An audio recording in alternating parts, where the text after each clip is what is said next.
Today, I'm going to show you how I dressed up the dressing room mirror by adding a decorative trim.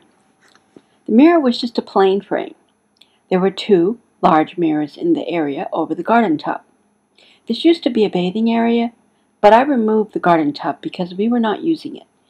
It had a flat bottom and it was uncomfortable, so it was just taking up space. By removing it, it gave me more room in my bathroom to make a dressing room and enlarge my closet. My closet is in the corner. The open door you see on the left enters into the closet.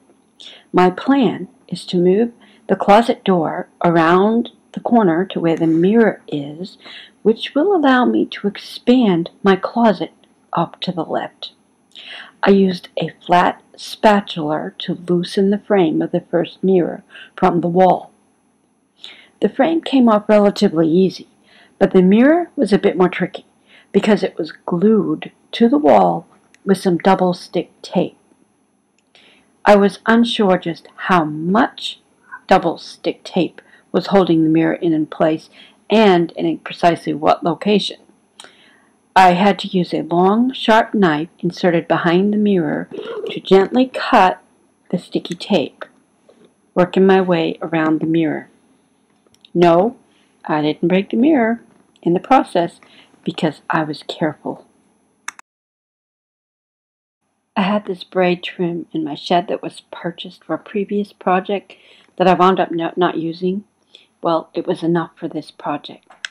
After measuring the braid trim, I cut them at a 45-degree angle so they will meet on the corners. I used a meter saw, which is perfect for cutting angles. Since the braid was thin and I planned on nailing them in place, I used a drill and drilled some holes where I planned on putting the finishing nails. Pre-drilling the holes prevents the braid from splitting while driving nails. I used a wood glue to thoroughly cover the flat side of the braid before nailing them. So they were first glued and then I used the nails in the pre-drilled holes.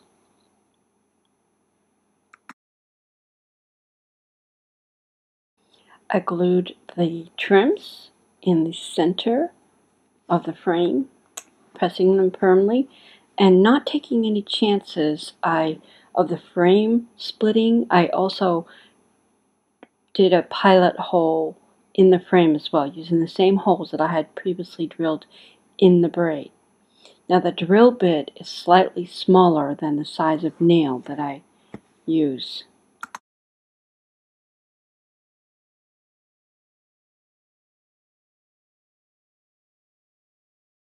Here is what the braid looked like when applied to the frame and how they meet on the corner.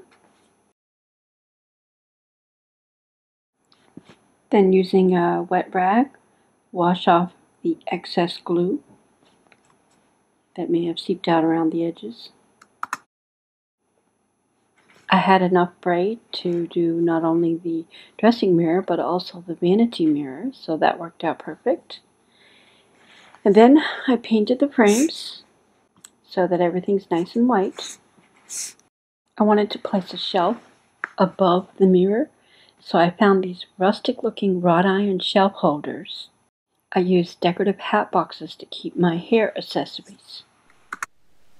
So I've got this big mirror in my dressing room, which I really am enjoying, and I put this little chair in the corner as a place for me to crochet because I have the skylight and that really makes this area nice and bright. And I still have yet to sew my curtains. I got to get my curtains finished that are going to go up there, but I'm really happy with this room. I think it's really looking good.